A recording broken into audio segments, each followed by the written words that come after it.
ಈಗ ಹಿಂಗೆ ಒಂದು ಗಂಡು ಒಂದು ಹೆಣ್ಣು ಅಂತ ಹೇಳ್ಕೊತಾರೆ. ಸೊ ಅದೇ ರೀತಿ ಪ್ರತಿ ಫ್ಯಾಮಿಲಿಯಲ್ಲೂ ನನಗೊಂದು ಹೆಣ್ಣು ಒಂದು ಗಂಡು ನಮ್ಮ ಮನೇಲಿ ಈ ತರ ಒಬ್ರು ಇದ್ದಾರೆ ಅನ್ನೋದು ಹೇಳ್ಕೊಳಕ್ ಬರಬೇಕು.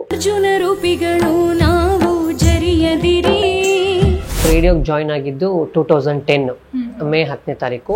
ಈಗ ಒಬ್ಬರ ಹತ್ರ ನಾವು ಬೇಡ್ತೀವಿ ಅಂತಂದ್ರೆ ಆ ನೋವು ಆ ಕಷ್ಟ ಏನು ಅಂತ ನಮಗ್ ಗೊತ್ತಿರುತ್ತೆ, ನೋಡೋರ್ಗೆ ಏನ್ ಗೊತ್ತಿರುತ್ತೆ.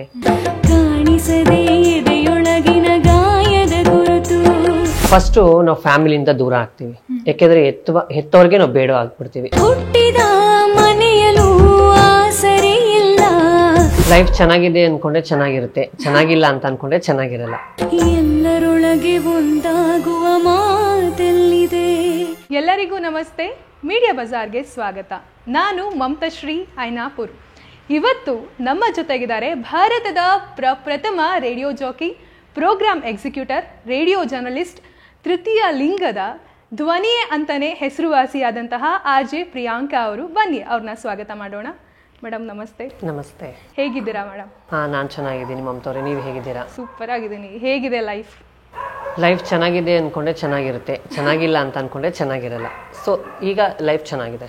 ಆಶಾವಾದಿ ಅಂತ ಹೇಳಿ. ಈಗ ನೀವು ತೃತೀಯ ಲಿಂಗಿಗಳ ಧ್ವನಿ ಅಂತಾನೆ ಹೆಸರುವಾಸಿ. ಅವ್ರಿಗೆ ಸಿಗಬೇಕಾದಂತಹ ಗೌರವ ಆಗಿರಲಿ, ಸೌಲಭ್ಯಗಳಾಗಿರಲಿ, ಅವ್ರಿಗೆ ಮುಟ್ಟಿಸುವಂತಹ ಕೆಲಸವನ್ನ ಮಾಡ್ತಾ ಇದ್ದೀರಾ.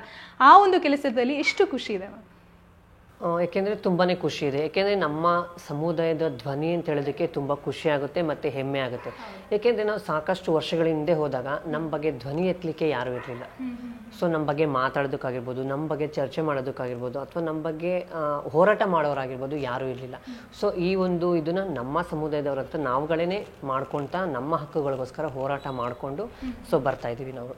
ನೀವು ಈ ಧ್ವನಿಯನ್ನು ಪ್ರಾರಂಭ ಮಾಡಿದ್ದು ಯಾವಾಗ? ಇದು ತೃತೀಯ ಲಿಂಗಗಳಿಗೆ ಸಿಗಲೇಬೇಕು, ನಮಗೆ ತುಂಬ ಸೌಲಭ್ಯಗಳು ಕೊಟ್ಟಿದ್ದಾರೆ ಸರ್ಕಾರ, ಅದನ್ನು ಯಾಕೆ ಯುಟಿಲೈಸ್ ಮಾಡ್ಕೋತಿಲ್ಲ ಅಂತ ನೀವು ಧ್ವನಿ ಎತ್ತಿದ್ದು ಯಾವಾಗ?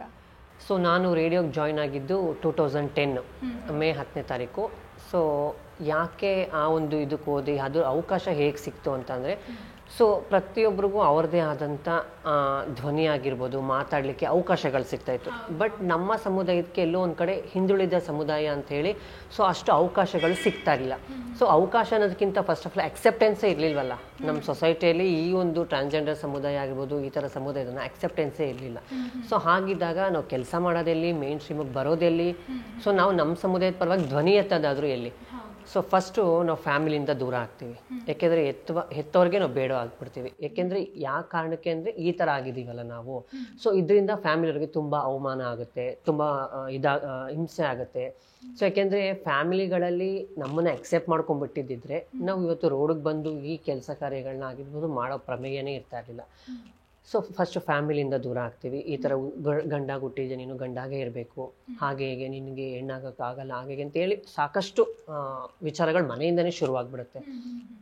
ಸೊ ಯಾವಾಗ ನಮ್ಮ ಒಂದು ಆಸೆ ಆಕಾಂಕ್ಷೆಗಳಿಗೆ, ನಮ್ಮ ಭಾವನೆಗಳಿಗೆ ಅಲ್ಲಿ ಬೆಲೆ ಸಿಗಲ್ಲ, ಸೊ ನಾವೇನು ಮಾಡ್ತೀವಿ, ಸೀದಾ ಮನೆಯಿಂದ ಹೊರಗೆ ಬಂದುಬಿಡ್ತೀವಿ.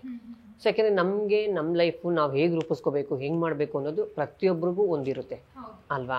ಸೊ ಇವಾಗ ಎಜುಕೇಷನ್ಗೆ ಹೋಗ್ತೀವಿ, ಎಜುಕೇಷನಲ್ಲೂ ಸರಿಯಾಗಿ ನಮಗೆ ಎಜುಕೇಷನ್ ಸಿಗಲ್ಲ, ಅಲ್ಲೂ ಕೂಡ ನಮಗೆ ಡಿಸ್ಕ್ರಿಮಿನೇಷನ್ ಆಗುತ್ತೆ. ಸಾಕಷ್ಟು ಬೇರೆ ಬೇರೆ ಪದಗಳಿಂದ ನಮ್ಮನ್ನು ಬೈಯೋದು, ರೇಗಿಸೋದು, ಈ ಥರ ಎಲ್ಲ ಮಾಡ್ತಾರೆ. ಸೊ ಆಗಿದ್ದಾಗ ಏನು ಮಾಡ್ತೀವಿ, ಎಜುಕೇಷನ್ ಡ್ರಾಪ್ ಔಟ್ ಆಗುತ್ತೆ. ನಮ್ಮಲ್ಲಿ ಎಜುಕೇಷನ್ ಡ್ರಾಪ್ ಔಟ್ ಆಗೋದೆ 5, 6, 7ಇಂದಲೇ.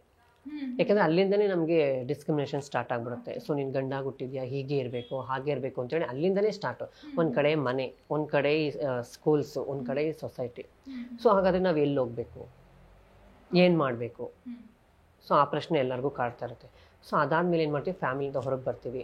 ಸೊ ನಾವು ನಮ್ಮ ಇಷ್ಟದಂಗೆ ನಮ್ಮ ಸಮುದಾಯನ ಸೇರ್ಕೊಳ್ತೀವಿ. ಸೊ ನಮ್ಮ ಸಮುದಾಯನ ಸೇರಿಕೊಂಡು ನಮ್ಮ ಸಮುದಾಯದಲ್ಲಿ ಲೈಫ್ನ ಲೀಡ್ ಮಾಡೋದಕ್ಕೆ ಶುರು ಮಾಡ್ತೀವಿ. ಸೊ ನಮ್ಮ ಸಮುದಾಯಕ್ಕೆ ಬಂದಮೇಲೆ ನಮ್ಮ ಸಮುದಾಯದವರು ಅಕ್ಸೆಪ್ಟ್ ಮಾಡ್ತಾರೆ, ನಮ್ಮ ಸಮುದಾಯ ಇವರು ಅಂತೇಳಿ ಗೊತ್ತಾದಮೇಲೆ. ಸೊ ಅದಾದಮೇಲೆ ಕಾಲಕ್ರಮೇಣ ಸಮುದಾಯದಲ್ಲೇ ಲೈಫ್ ಲೀಡ್ ಮಾಡಿಕೊಂಡು ಸಮುದಾಯದಲ್ಲಿ ನಾವು ಸೆಕ್ಷುವಲ್ ಚೇಂಜ್ ಇದೆಲ್ಲ ಮಾಡಿಕೊಂಡು ಕಂಪ್ಲೀಟಾಗಿ ವಿಮೆನ್ ಆಗಿ ಕನ್ವರ್ಟ್ ಆಗ್ತೀವಿ.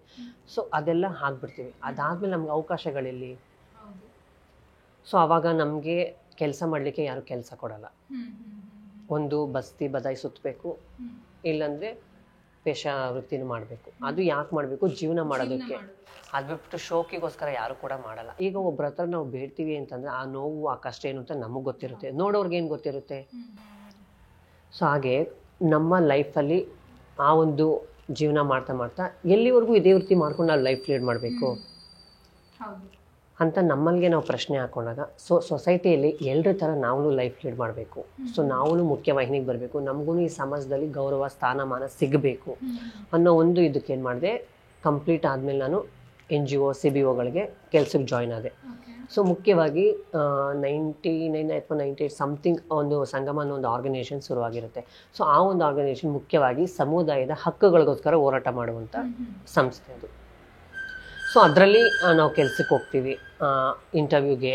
ಯಾಕೆಂದರೆ ನಾವು ಇಷ್ಟು ವರ್ಷ ನಾವು ನಮ್ಮ ಸಮುದಾಯ, ನಮ್ಮ ಗುರುಗಳು ಯಾರಿರ್ತಾರೆ ಅವ್ರ ಜೊತೆ ನಾವು ಲೀಡ್ ಮಾಡಿರೋದ್ರಿಂದ ಸೊ NGO CBO ಅದ್ರ ಬಗ್ಗೆ ನಮ್ಗೆ ಏನೇನೂ ಗೊತ್ತಿರಲ್ಲ.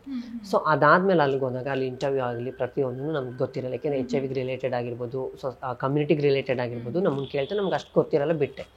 ಸೊ ಅದಾದಮೇಲೆ ಎವ್ರಿ ಡೇ ನಾನು ಆ ಸಂಸ್ಥೆಗೆ ಹೋಗಿ ಬಂದು ಮಾಡಿ ಅಲ್ಲಿರುವಂಥ ಚಟುವಟಿಕೆಗಳು ಯಾವ ರೀತಿ ಹೇಗೆ ಮಾಡಬೇಕು, ಯಾವ ಥರ ಅಂಥೇಳಿ ಕಲಿತ್ಕೊಂಡು ಅನಂತರ ನಾನು ಇಂಟರ್ವ್ಯೂಗೆ ಹೋಗಿ ಇಂಟರ್ವ್ಯೂ ಪಾಸ್ ಆಗಿ ಸೊ ಆವಾಗ ನಾನು ಕಮ್ಯುನಿಟಿಗೋಸ್ಕರ ಕೆಲಸ ಮಾಡುವಂಥ ಒಂದು ಸಂಸ್ಥೆಗೆ ಜಾಯ್ನ್ ಆಗ್ತೀನಿ.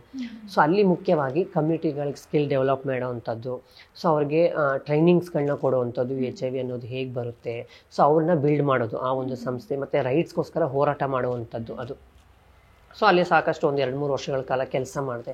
ಸೊ ಅಲ್ಲಿದ್ದ ಅನುಭವಗಳನ್ನ ತೊಗೊಂಡೆ. ಸೊ ಹೀಗೆ ಅಲ್ಲಿ ಕೆಲಸ ಮಾಡ್ತಾ ಮಧ್ಯದಲ್ಲಿ ಈ ಥರ ಒಂದು ರೇಡಿಯೋ ಸ್ಟೇಷನ್ಗೆ ಪ್ರೋಗ್ರಾಮ್ಸ್ನ ಕೊಡೋದಕ್ಕೆ ಹೋಗಬೇಕು ಅಂತೇಳಿ ನಮ್ಮ ಸಮುದಾಯದವರು ಹೇಳಿದಾಗ ನನಗೆ ಆಶ್ಚರ್ಯ ಆಗುತ್ತೆ. ಏಕೆಂದರೆ ಈ ಮೀಡಿಯಾ ಆಗಲಿ, ಪ್ರಿಂಟ್ ಮೀಡಿಯಾ ಆಗಲಿ ಅವಾಗ ಅಷ್ಟಕ್ಕಷ್ಟೇ ಈ ಥರ ಸಮುದಾಯದ ಧ್ವನಿ ಆಗಲಿ, ಈ ಥರ ಸಮುದಾಯದ ಇಶ್ಯೂಸ್ಗಳನ್ನಾಗಲಿ ತುಂಬ ಕಡಿಮೆ ಮಾತಾಡ್ತಾ ಇದ್ದಾಗಿರ್ಬೋದು ಅಥವಾ ಹೇಳೋದಾಗ್ತಾ ಇರ್ಬೋದು. ಸೊ ಹಂಗಿದ್ದಾಗ ನನಗೆ ಆಶ್ಚರ್ಯ ಆಯಿತು, ಯಾವ ರೇಡಿಯೋ ಸ್ಟೇಷನಲ್ಲಿ ನಮ್ಮ ಪ್ರೋಗ್ರಾಮ್ಸ್ನ ಟೆಲಿಕಾಸ್ಟ್ ಮಾಡ್ತಾರೆ, ನಮ್ಮ ಕಷ್ಟ ಸುಖಗಳನ್ನ ಯಾರು ಕೇಳ್ತಾರೆ ಅಂತೇಳಿ. ಸೊ ಸರಿ ಹೋಗೋಣ ಅಂತ ಹೇಳ್ಬಿಟ್ಟು ಅವ್ರ ಜೊತೆ ಹೋದೆ. ಸೊ ಹೋದ್ಮೇಲೆ ಅಲ್ಲಿ ನಮ್ಮ ಸಮುದಾಯದವರೇ ಹೋಸ್ಟ್ ಮಾಡೋದಾಗಿರ್ಬೋದು ಅಥವಾ ಅಲ್ಲಿರೋಂಥ ಸಿಬ್ಬಂದಿಯವರು ಈ ಕಾರ್ಯಕ್ರಮನ ನಮ್ಮ ಶೋನ ಅವ್ರು ನಡೆಸ್ಕೊಡುವಂಥದ್ದೆಲ್ಲ ಇತ್ತು. ಸೊ ಅವಾಗ ಏನು ಮಾಡಿದ್ವಿ, ಒಂದು ಸಮಾಜಕ್ಕೆ ಒಂದು ಪ್ರಶ್ನೆ ಮತ್ತು ಲೈವ್ ಸ್ಟೋರೀಸ್ ಕೊಟ್ಟೆ ನಂದು. ಸೊ ಅದಾದಮೇಲೆ ಅದು ಟೆಲಿಕಾಸ್ಟ್ ಎಲ್ಲ ಆದಮೇಲೆ ಸೊ ಅಲ್ಲಿರುವಂಥ ಮ್ಯಾನೇಜ್ಮೆಂಟ್ ಏನಿದೆ ಸೊ ಅವರು ಥಿಂಕ್ ಮಾಡಿದ್ದಾರೆ, ಯಾಕೆ ನಾವು ಈ ಸಮುದಾಯಕ್ಕೆ ಒಂದು ಅವಕಾಶನ ಕೊಡಬಾರ್ದು. ಯಾಕೆಂದರೆ ಈ ಸಮುದಾಯದವ್ರಿಗೆ ಗೊತ್ತಿರುತ್ತೆ ಅವ್ರ ಸಮುದಾಯ ಕಷ್ಟ ಏನು, ಅವರ ಬದುಕು ಯಾವ ರೀತಿ ಇರುತ್ತೆ. ಸೊ ಹಾಗಾಗಿ ಇವ್ರಿಗೆ ನಾವು ಅವಕಾಶ ಕೊಟ್ಟಾಗ ಸೊ ಅವ್ರ ಕಮ್ಯುನಿಟಿ ಇಶ್ಯೂಸ್ನ ರೇಡಿಯೋ ಮುಖಾಂತರ ಜನಗಳಿಗೆ ತಿಳಿಸುವಂಥ ಕಾರ್ಯಕ್ರಮಗಳನ್ನ ಮಾಡ್ತಾರೆ ಅಂತೇಳಿ ಸೊ ನಮ್ಮ ಸಮುದಾಯಕ್ಕೆ ಒಂದು ಮೇಲ್ನ ಕಳಿಸ್ತಾರೆ ಆ ಒಂದು ಮ್ಯಾನೇಜ್ಮೆಂಟ್ ಅವರು. ಸೊ ಅದಾದಮೇಲೆ ನಮ್ಮ ಸಮುದಾಯದವರೆಲ್ಲ ಕುಂತ್ಕೊಂಡು ಚರ್ಚೆ ಮಾಡಿ ಸೊ ನನ್ನನ್ನು ಸೆಲೆಕ್ಟ್ ಮಾಡ್ತಾರೆ. ಯಾಕೆಂದರೆ ನಾನು ಆಗಲೇ ಸ್ವಲ್ಪ ಆ್ಯಕ್ಟಿವಿಟೀಸ್ಗಳಲ್ಲಿ ಮಾತಾಡೋದಾಗಿರ್ಬೋದು, ಎಲ್ಲದರಲ್ಲೂ ಭಾಗವಹಿಸೋದಾಗಿರ್ಬೋದು ತುಂಬ ಚೆನ್ನಾಗಿ ಆ್ಯಕ್ಟಿವ್ ಆಗಿ ಇದು ಮಾಡ್ತಾ ಇರೋದ್ರಿಂದ ಸೊ ಅವ್ರು ಅದನ್ನು ನನಗೆ ಹೇಳಿದರು, ಸೊ ನೀವು ಸಮುದಾಯದ ಧ್ವನಿಯಾಗಿ ಹೋಗಬೇಕು ಅಂತ. ಸೊ ಅದಾದಮೇಲೆ ನಾನು ಆ ಒಂದು ರೇಡಿಯೋ ಸ್ಟೇಷನ್ ರೇಡಿಯೋ ಆ್ಯಕ್ಟಿವ್ಗೆ 2010 ಮೇ 10 ನಮ್ಮ ಸಮುದಾಯದ ಧ್ವನಿಯಾಗಿ ಪಾದಾರ್ಪಣೆ ಮಾಡಿದೆ. ನಿಮ್ಮ ಮೊದಲನೇ ಪ್ರೋಗ್ರಾಮ್ ಏನಾದರೂ ನೆನೆಸ್ಕೋಬೇಕು ಅಂತ ಹೇಳಿದ್ರೆ ಯಾವುದು ನಿಮ್ಮ ಮೊದಲನೇ ಪ್ರೋಗ್ರಾಮ್? ಹೇಗೆ ನೀವು ಸ್ಟಾರ್ಟ್ ಮಾಡಿದ್ರಿ? ಸೊ ಸ್ಟಾರ್ಟ್ ಮಾಡೋದಕ್ಕೂ ಮುಂಚೆ ಅವರದೇ ಆದಂಥ ಸ್ಟೈಲಲ್ಲಿ ಕಾರ್ಯಕ್ರಮಗಳನ್ನ ಮಾಡ್ತಾ ಇದ್ದಿದ್ದ ನಾನು ಫಸ್ಟ್ ಕೇಳಿಸ್ಕೊಂಡೆ. ಸೊ ಯಾವ ಥರ ನಾನು ಮಾಡ್ಬೋದು, ಹೇಗೆ ಮಾಡ್ಬೋದು, ಯಾವ ಥರ ನಾವು ಆ್ಯಂಕರಿಂಗ್ ನಮ್ಮದೇ ಆದಂಥ ಸ್ಟೈಲಲ್ಲಿ ತೊಗೊಂಡು ಬರ್ಬೋದು ಅಂತೇಳಿ ನೋಡಿ ಆಮೇಲೆ ನನ್ನದೇ ಆದಂಥ ಸ್ಟೈಲು, ನನ್ನದೇ ಆದಂಥ ಒಂದು ಟ್ರೆಂಡಿಂಗ್ನ ಕ್ರಿಯೇಟ್ ಮಾಡಿದೆ. ಸೊ ನಾನು ಫಸ್ಟ್ ಕಾರ್ಯಕ್ರಮ ಮಾಡ್ತಾಯಿದ್ದು ಲೈವ್ ಸ್ಟೋರೀಸ್ಗಳನ್ನ ಮಾಡ್ತಾಯಿದ್ದೆ. ಯಾಕೆಂದರೆ ನಮ್ಮ ಸಮುದಾಯದಲ್ಲಿ ಫಸ್ಟ್ ಫ್ಯಾಮಿಲಿಯಿಂದ ಹೊರಗಡೆ ಹೇಗೆ ಬರ್ತಾರೆ, ಸೊ ಫ್ಯಾಮಿಲಿಯಲ್ಲಿ ಯಾವ ರೀತಿ ಪ್ರಾಬ್ಲಮ್ಗಳನ್ನ ಫೇಸ್ ಮಾಡಿ ಆಗಕ್ಕಾಗದೇ ಟೈಮಲ್ಲಿ ಹೆಂಗೆ ಹೊರಗಡೆ ಬಂದು ಸಮುದಾಯಕ್ಕೆ ಸೇರ್ಕೊಳ್ತಾರೆ ಅನ್ನೋದ್ರ ಬಗ್ಗೆ ಸಾಕಷ್ಟು ಎಪಿಸೋಡ್ಗಳನ್ನ ಮಾಡಿದೆ. ಏಕೆಂದರೆ ಆವಾಗಲೇ ಅಲ್ವಾ ಸ್ವಲ್ಪ ಸಮಾಜಕ್ಕಾಗಲಿ ಗೊತ್ತಾಗೋದು ನಮ್ಮ ಸಮುದಾಯದವರು ಏನು ಕಷ್ಟಪಡ್ತಾರೆ ಫ್ಯಾಮಿಲಿಯಲ್ಲಿ ಅಂತ. ಎಲ್ಲರೂ ಹೇಳ್ತಾರೆ ಫ್ಯಾಮಿಲಿಯವರು ಹೊರಗಡೆ ಹಾಕ್ಬಿಡ್ತಾರೆ, ಸುಮ್ಮನೆ ಯಾರು ಹಾಕ್ತಾರೆ ಅಲ್ವಾ. ಸೊ ಫ್ಯಾಮಿಲಿಗೆ ನಾವಂದ್ರೇ ಆಗಲ್ಲ, ಅದು ಈ ಥರ ಒಂದಿದ್ದು ಒಂದು. ಯಾಕೆಂದರೆ ಅವ್ರ ಮಾನ ಮರ್ಯಾದೆ, ಅವ್ರ ಪ್ರೆಸ್ಟೀಜು ಅದು ಇದು ಅಂತ ಹೇಳ್ತಾರೆ. ನಮ್ಮ ರಿಲೇಷನ್ಸ್ ಅವ್ರು ಏನಂತಾರೆ, ಅಕ್ಕಪಕ್ಕದವ್ರು ಏನು ಹೇಳ್ತಾರೆ ಅಂತೇಳಿ ಆ ಒಂದು ಮೆಂಟಾಲಿಟಿ ಇರೋದ್ರಿಂದ ಫ್ಯಾಮಿಲಿಯಲ್ಲಿ ನಮ್ಮನ್ನ ಒಪ್ಕೊಳ್ಳೋದಿಲ್ಲ. ಸೊ ಹಾಗಾಗಿ ಹೊರಗಡೆ ಆಗ್ತಾರೆ. ಸೊ ಆ ಥರ ಶೋಸ್ಗಳನ್ನ ಮಾಡಿಕೊಂಡು ಸೊ ನಾನು ರೇಡಿಯೋ ಕಾರ್ಯಕ್ರಮಗಳನ್ನ ಶುರು ಮಾಡಿದೆ. ಈಗ ನೀವೊಂದು ಸ್ಟೇಟ್ಮೆಂಟ್ ಹೇಳ್ತೀರಾ, ಜನಗಳು ಕೊಲೆಗಾರರನ್ನ ಒಪ್ಕೊತಾರೆ, ಅತ್ಯಾಚಾರಿ ಮಾಡೋರ್ನೂ ಒಪ್ಕೊತಾರೆ, ಆದರೆ ನಮ್ಮಂಥವ್ರನ್ನ ಒಪ್ಕೊಳ್ಳೋಕ್ಕೆ ಈ ಸಮಾಜಕ್ಕೆ ಆಗ್ತಿಲ್ಲ, ಏನಕ್ಕೆ ಅಂತ ಕ್ವೆಶನ್ ಮಾಡ್ತೀರಾ. ಈ ಒಂದು ಸ್ಟೇಟ್ಮೆಂಟ್ ಬಗ್ಗೆ ನಿಮ್ಮ ಒಂದು ಕ್ಲಾರಿಟಿ ಅಂದರೆ ನಿಜ ಅಲ್ವಾ ಅದು. ಈಗ ಫ್ಯಾಮಿಲಿಲಿ ಒಂದು ಗಂಡು ಒಂದು ಹೆಣ್ಣು ಯಾವ ರೀತಿ ಹುಡ್ತಾರೆ ಅದೇ ರೀತಿ ನಾವು ಕೂಡ ಹುಟ್ಟೋದು, ಆಯಿತಾ. ಅದು ಹೋಗ್ತಾ ಹೋಗ್ತಾ ನಮ್ಮ ಹಾರ್ಮೋನ್ಸ್ ಬ್ಯಾಲೆನ್ಸ್ ಆಗಿರ್ಬೋದು ಅಥವಾ ನಮ್ಮ ದೇಹದಲ್ಲಿ ಬದಲಾವಣೆಗಳಾಗಿರ್ಬೋದು, ಅದೆಲ್ಲ ಯಾವುದು ನಮ್ಗೆ ಹೇಳಿ ಕೇಳಿ ಬರೋದಿಲ್ಲ. ದೇವರು ಸೃಷ್ಟಿ ಮಾಡಿದ್ದಾನೆ, ಅವ್ರಿಗಿಷ್ಟ ಆಗಿ ನಮ್ಮನ್ನು ಸೃಷ್ಟಿ ಮಾಡಿರ್ಬೇಕಾದ್ರೆ ನಾವೇ ತಲೆ ಕೆಡಿಸ್ಕೊಬೇಕು. ಯಾರೋ ಜನ ಮೆಚ್ಚಲಿ, ನಮ್ಮನ್ನ ಲೈಕ್ ಮಾಡಲಿ ಅಂತ ನಾವು ಲೈಫ್ ಲೀಡ್ ಮಾಡಲ್ಲ, ನಮಗೋಸ್ಕರ ನಾವು ಜೀವನನ ನಡೆಸ್ತೀವಿ. ಸೊ ಆಗಿದ್ದಾಗ ಒಂದು ಮನೇಲಿ ಗಂಡಾಗಿ ಹುಟ್ಟಿ ಅವನು ಕೊಲೆ ಮಾಡಲಿ, ದರೋಡೆ ಮಾಡಲಿ, ಅತ್ಯಾಚಾರ ಮಾಡಲಿ, ಇನ್ನೊಂದು ಮಾಡಲಿ, ರಾಬರಿ ಮಾಡಲಿ ಒಪ್ಕೊಳ್ತಾರೆ. ಸೊ ಅದೇ ಮಗಳು ಏನೇ ಒಂದು ತಪ್ಪು ಮಾಡಿದ್ರು ನನ್ನ ಮಗಳು ಅಂತೇಳಿ ಹೊಟ್ಟೆಗೆ ಹಾಕೊಳ್ತಾರೆ.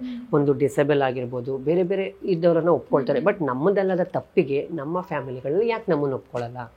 ನಾವು ಅಂಥದ್ದು ಏನು ಮಾಡಿಬಿಟ್ಟಿದ್ದೀವಿ ಅಲ್ವಾ? ಫ್ಯಾಮಿಲಿಗಳಲ್ಲಿ ನಮ್ಮನ್ನು ಒಪ್ಕೊಂಡ್ರೆ ಅಲ್ವಾ ನಾವು ಸೊಸೈಟಿಗೆ ಒಪ್ಕೊಳ್ಳೋದು. ಫ್ಯಾಮಿಲಿನೇ ಒಪ್ಕೊಳ್ಳಿಲ್ಲ ಅಂತಂದ್ಮೇಲೆ ಸಮಾಜ ಎಲ್ಲಿ ಒಪ್ಕೊಳ್ಳುತ್ತೆ, ಅಕ್ಕಪಕ್ಕ ಎಲ್ಲಿ ಒಪ್ಕೊಳ್ಳುತ್ತೆ? ಸೊ ಆಗಿದ್ದಾಗ ಫ್ಯಾಮಿಲಿ ನಮ್ಮನ್ನ ಒಪ್ಕೊಳ್ಳಲ್ಲ, ಹೊರಗಡೆ ಆಗ್ತಾರೆ. ಸೊ ನಾನು ಹೇಳೋದು ಏನಂದರೆ ಫ್ಯಾಮಿಲಿಗಳಲ್ಲಿ ಅಕ್ಸೆಪ್ಟೆನ್ಸ್ ಬರಬೇಕು ಮೇಯ್ನು. ಈಗ ನಮ್ಮ ಸರ್ಕಾರದಲ್ಲಿ ಸಾಕಷ್ಟು ಕಾನೂನುಗಳಿದೆ, ಅದರದ್ದೇ ಆದಂಥ ಲಾಗಳಿದೆ, ಅದರದ್ದೇ ಆದಂಥ ಕೆಲವೊಂದು ಎಷ್ಟೋ ಇದೆ. ಕೆಲವೊಂದು ತಿದ್ದುಪಡಿನೂ ಕೂಡ ಮಾಡ್ತಾರೆ. ಕೆಲವೊಂದು ಹೆಣ್ಮಕ್ಳು ವಿಚಾರ ಬಂದಾಗ ಆಸ್ತಿಲಿ ಭಾಗ ಕೊಡಬೇಕು ಅಂತಾರೆ, ಕೆಲವು ಗಂಡು ಮಕ್ಳಿಗೆ ಇಷ್ಟು ಸೇರಬೇಕು ಅಂತಾರೆ, ತಂದೆ ತಾಯಿಗಳನ್ನ ನೋಡ್ಕೋಬೇಕು ಅಂತಾರೆ. ಇವತ್ತು ಆ ಹೆಣ್ಣಾಗಲಿ ಆ ಗಂಡಾಗಲಿ ಎಷ್ಟು ಚೆನ್ನಾಗಿ ನೋಡ್ಕೊಳ್ತಾ ಇದ್ದಾರೆ ತಂದೆ ತಾಯಿಗಳನ್ನ. ಹೆಣ್ಮಕ್ಳು ಬಿಡಿ ಅರ್ಥ ಮಾಡ್ಕೊಳ್ತಾರೆ, ನೋಡ್ಕೊಳ್ತಾರೆ. ಗಂಡು ಮಕ್ಳು ಎಷ್ಟು ಜನ ತಂದೆ ತಾಯಿಗಳಿಗೆ ಸಾಕ್ತಾ ಇದ್ದಾರೆ ಇವತ್ತು. ಆ ಥರ ಗಂಡು ಮಕ್ಳನ್ನ ನೋಡಿ ಸಾಕ್ತಾರೆ ಅನ್ನಂಗಿದ್ದಾರೆ. ಇವತ್ತು ಯಾಕೆ ಎಷ್ಟೊಂದು ಆಶ್ರಮಗಳು ಉಟ್ಕೊಳ್ತಾ ಇತ್ತು ಅಲ್ವಾ? ಸೊ ಆಗಿದ್ದಾಗ ಇದ್ರದ್ದು ಒಂದು ಕಾನೂನು ಬರಬೇಕು. ಎಲ್ಲದಕ್ಕೂ ಕಾನೂನು ಇದೆಯಲ್ಲ. ಸೊ ನಮ್ಮನ್ನು ಸಮುದಾಯದವ್ರನ್ನ ಫ್ಯಾಮಿಲಿಯವರು ಒಪ್ಕೋಬೇಕು ಅನ್ನೋದು ಒಂದು ಕಾನೂನು ಬರಬೇಕು. ಆ ಕಾನೂನಿಗೆ ಅದನ್ನು ಒಪ್ಕೊಂಡು ಅವ್ರ ಫ್ಯಾಮಿಲಿಗೆ ಅವ್ರನ್ನ ಸೇರಿಸ್ಕೋಬೇಕು. ಆವಾಗ ಅವ್ರಿಗೂ ಜೀವನ ಇರುತ್ತೆ, ಅವ್ರಿಗೂ ಒಂದು ಮನಸ್ಸಿರುತ್ತೆ ಅನ್ನೋದು ಅರ್ಥ ಆಗುತ್ತೆ. ಇಲ್ಲಾಂದರೆ ಯಾರು ಅರ್ಥ ಮಾಡ್ಕೊಳ್ತಾರೆ? ನಮ್ಮ ಕಷ್ಟ ಆಗಲಿ, ನಮ್ಮ ಜೀವನ, ನಮ್ಮ ನೋವಾಗಲಿ ಯಾರ ಹತ್ರ ಹೇಳ್ಕೊಳ್ಳೋದು ಹೇಳಿ? ಹೆತ್ತೋರೆ ನಮ್ಮನ್ನು ಬೇಡ ಅಂತ ಹೊರಗಡೆ ಆಗ್ತಾಗ ಸೊ ಇನ್ಯಾರು ಕೇಳ್ತಾರೆ ನಮ್ಮ ಕಷ್ಟ? ಕುಟುಂಬದವ್ರು ಒಮ್ಮೆನೂ ನಿಮ್ಮ ಹತ್ರ ಬಂದು ಭೇಟಿ ಆಗೋದಾಗ್ಲಿ, ನಮ್ಮ ಮಗ ಅಥವಾ ಮಗ ಅಂತ ಸಾಕ್ತಾ ಇರ್ತಾರೆ, ಸಡನ್ ಆಗಿ ಇವಾಗ ಈ ಥರ ಆಗಿದೆ ಅಂತ ಗೊತ್ತಾಗಿ ನೀವು ಹೊರಗಡೆ ಹೋಗಾದ್ಮೇಲೆ ಈಸಿಯಾಗಿ ಬಿಟ್ಬಿಡ್ತಾರಾ ಫ್ಯಾಮಿಲಿಯವರು? ಇಲ್ಲ, ಕೆಲವರು ಮನೆಯಿಂದನೇ ಹೊರಗಡೆ ಆಗ್ತಾ ಅಂತ ಫ್ಯಾಮಿಲಿಯವರು ಅಷ್ಟು ಯೋಚನೆ ಮಾಡೋಕ್ಕೆ ಹೋಗಲ್ಲ. ಎಲ್ಲೋ ಒಂದು ಕಡೆ ಸಮುದಾಯ ಸೇರ್ಕೊಂಡು ಬದುಕತ್ತಾನೆ ಅಂತ. ಸೊ ಫ್ಯಾಮಿಲಿಗೆ ಗೊತ್ತಿಲ್ಲದೆ ಮನೆಯಿಂದ ಹೊರಗಡೆ ಬಂದಿರ್ತೀವಲ್ಲ, ಅವ್ರು ಸ್ವಲ್ಪ ಈ ಭಯ ಪಡ್ತಾರೆ, ಎಲ್ಲೋದ್ನು, ಏನು, ಎತ್ತ, ಯಾವ ಥರ ಅಂತ. ಈಗ ನನ್ನ ಫ್ಯಾಮಿಲಿಯವರು ಆಗಿದ್ದೆ ಅದು. ಸೊ ನಾನು 14-13 ಇಯರ್ಸ್ಗೆ ಅಕ್ಸೆಪ್ಟ್ ಮಾಡಲಿಲ್ಲ ಅಥವಾ ಏನೇನೋ ಕಾರಣಗಳು ಹೇಳಿ ನಾನು ಎಜುಕೇಷನ್ ಡ್ರಾಪ್ ಆಗಿ ಫ್ಯಾಮಿಲಿಯಿಂದ ಹೊರಗಡೆ ಬಂದುಬಿಡ್ತೀನಿ. ಸೊ ಅದಾದಮೇಲೆ ನನ್ನ ಫ್ಯಾಮಿಲಿಯವರು ತುಂಬ ಹುಡ್ಕೋಕ್ಕೆ ಪ್ರಯತ್ನ ಪಡ್ತಾರೆ. ಸೊ ಎಲ್ಲೂ ಸಿಗದಿದ್ದಂಥ ಕಾರಣದಲ್ಲಿ ಅವ್ರೇನು ಮಾಡ್ತಾರೆ, ಒಂದು ಜ್ಯೋತಿಷ್ ಹತ್ರ ಹೋಗಿ ಎಲ್ಲಿದೆ ನಿಂದಿದ್ದಕ್ಕೆ ಅವರು ಇಲ್ಲೋ ಒಂದು ಕಡೆ ಇದ್ದಾರೆ, ಪ್ರಾಣಕ್ಕೇನು ಭಯ ಇಲ್ಲ, ಇಲ್ಲೊಂದು ಕಡೆ ಲೈಫ್ ಲೀಡ್ ಮಾಡ್ತಾ ಇದ್ದಾರೆ ಅಂತ ಹೇಳಿ ಇದು ಮಾಡಿರ್ತಾರೆ. ಸೊ ಸುಮಾರು ಒಂದು 7-8 ವರ್ಷಗಳ ಆದ ನಂತರ ನಾನು ಫ್ಯಾಮಿಲಿನ ಭೇಟಿ ಮಾಡೋದಕ್ಕೆ ಇಷ್ಟಪಡ್ತೀನಿ. ಸೊ ಅಷ್ಟರೊಳಗೆ ನಾನು ಕಂಪ್ಲೀಟಾಗಿ ಬದಲಾಗ್ಬಿಟ್ಟಿರ್ತೀನಿ. ಸೊ ಆಗಿದ್ದಾಗ ಕಾನೂನು ಬರಬೇಕು ಈ ಸಮುದಾಯಕ್ಕೆ. ಈಗ ಹೆಂಗೆ ಒಂದು ಗಂಡು ಒಂದು ಹೆಣ್ಣು ಅಂತ ಹೇಳ್ಕೊತಾರೆ, ಸೊ ಅದೇ ರೀತಿ ಪ್ರತಿ ಫ್ಯಾಮಿಲಿಯಲ್ಲೂ ನನಗೊಂದು ಹೆಣ್ಣು ಒಂದು ಗಂಡು, ನಮ್ಮ ಮನೇಲಿ ಈ ಥರ ಒಬ್ಬರಿದ್ದಾರೆ ಅನ್ನೋದು ಹೇಳ್ಕೊಳೋದು ಬರಬೇಕು. ಸೊ ಅದು ಕಾನೂನಲ್ಲಿ ಬರಬೇಕು. ಯಾವ್ಯಾವುದಕ್ಕೂ ಕಾನೂನು ಬರುತ್ತೆ. ಎಜುಕೇಷನ್ಸ್ಗೆ ಬರುತ್ತೆ, ವೃದ್ಧಾಶ್ರಮಕ್ಕೆ, ಬೇರೆ ಬೇರೆ ಸಮಾನತೆಗೆ, ರೈಟ್ಸ್ಗೆ, ಮ್ಯಾರೇಜ್ ಇಶ್ಯೂಸ್ಗೆ, ಚೈಲ್ಡ್ ಅಡಾಪ್ಷನ್ಸ್ ಬಗ್ಗೆ, ಆಸ್ತಿ ವಿಚಾರದ ಬಗ್ಗೆ ಪ್ರತಿಯೊಂದಕ್ಕೂ ಇದೆ ಅಂದಾಗ ಇದಕ್ಕೂ ಬರಬೇಕು. ಸೊ ಇದಕ್ಕೆ ಬಂದಾಗ ಎಲ್ಲೋ ಒಂದು ಕಡೆ ಫ್ಯಾಮಿಲಿಗಳಲ್ಲಿ ಮನಸ್ಸು ಬದಲಾಯಿಸ್ಬೋದು. ಎಷ್ಟೋ ಫ್ಯಾಮಿಲಿಗಳಲ್ಲಿ ಒಪ್ಕೊಂಡಿರೋರು ಆ ಫ್ಯಾಮಿಲಿಗಳ ಜೊತೆ ಹೋಗಿ ಮಾತಾಡಿ, ಸೊ ಆಗ ಆ ಒಂದು ಬದಲಾವಣೆ ಅನ್ನೋದು ಬರುತ್ತೆ. ಸೊಸೈಟಿಯಲ್ಲಿ ಆಗಿರ್ಬೋದು, ನಮ್ಮ ಕಮ್ಯುನಿಟಿಲಾಗಿರ್ಬೋದು. ಇಲ್ಲಾಂದರೆ ಅವರು ಇಷ್ಟು ಲೈಫ್ ಲೀಡ್ ಮಾಡೋಕ್ಕಾಗಲ್ಲ, ಹೊರಗಡೆ ಬರ್ತಾರೆ. ಸೊ ಭಿಕ್ಷಾಟನೆ ಮಾಡಬೇಕು, ವೇಶ್ಯಾವೃತ್ತಿಗಳನ್ನ ಮಾಡಬೇಕು. ಯಾರು ಕೆಲಸ ಕೊಡ್ತಾರೆ? ಅದು ಕೆಲಸ ಕೊಡೋ ಎಲ್ಲೋ ಒಂದು ಕಡೆ ಬೆರಳಿಕೆ ಎಷ್ಟು ಆಗಿನ ಜನ್ರೇಷನ್ ತೊಗೊಂಡೆ. ಸೊ ಈಗ ಸ್ವಲ್ಪ ಟೆಕ್ನಾಲಜಿ ಮುಂದೆ ಬಂದಿದೆ, ಸಾಕಷ್ಟು ಬೇರೆ ಬೇರೆ ಕೆಲಸ ಕಾರ್ಯಗಳಲ್ಲಿ ಅವ್ರನ್ನ ತೊಡಗಿಸ್ಕೋಬೋದು. ಬಟ್ ಆದರೂ ಒಂದು ಕಡೆ ಇವತ್ತು ಎಷ್ಟೋ ಜನ ವಂಚಿತರಾಗಿದ್ದಾರೆ, ಅವಕಾಶಗಳಿಲ್ಲದೆ. ಎಷ್ಟೋ ಜನಕ್ಕೆ ಮಾಡ್ತೀನಿ ಅನ್ನೋ ಒಂದು ಇದಿದೆ, ಬಟ್ ಯಾವುದೇ ಕೆಲಸ ಕಾರ್ಯಗಳನ್ನ ಕೊಡೋದಕ್ಕೆ ಕಾರ್ಪೊರೇಟ್ ಸೆಕ್ಟರ್ಗಳಾಗಿರ್ಬೋದು, ಬೇರೆ ಬೇರೆ ಕಂಪ್ನಿಗಳು ಮುಂದೆ ಬರ್ತಾ ಇಲ್ಲ. ಅದಕ್ಕೆ ಅಂಥವ್ರಿಗೆ ಗೌರ್ಮೆಂಟೇ ಏನಾದರೂ ರೂಲ್ಸ್ ಮಾಡಿದ್ರೆ ಇಂತಹ ಕಮ್ಯುನಿಟಿಗಳಿಗೆ, ತೃತೀಯ ಲಿಂಗಿಗಳಿಗೆ ಒಂದು ಅವಕಾಶನ ಸಿಗುತ್ತೆ. ಈ ಥರ ಏನು ವೇಶ್ಯಾವಾಟಿಕೆ ಆಗಿರಬಹುದು, ಭಿಕ್ಷಾಟನೆಯಿಂದ ಕಮ್ಮಿ ಆಗ್ಬಹುದು. ಯಾಕೆಂದರೆ ಎಲ್ಲದಕ್ಕೂ ಗೌರ್ಮೆಂಟು ಇದು ಮಾಡುತ್ತಲ್ಲ. ಸೊ ಇದು ರಿಸರ್ವೇಷನ್ ಕೊಡ್ತಾರೆ, ಎಜುಕೇಷನ್ಗೆ ಇಷ್ಟು %, ಅದು ಇದಕ್ಕಿಂತ. ಸೊ ಇದಕ್ಕೂ ಕೊಡಲಿ.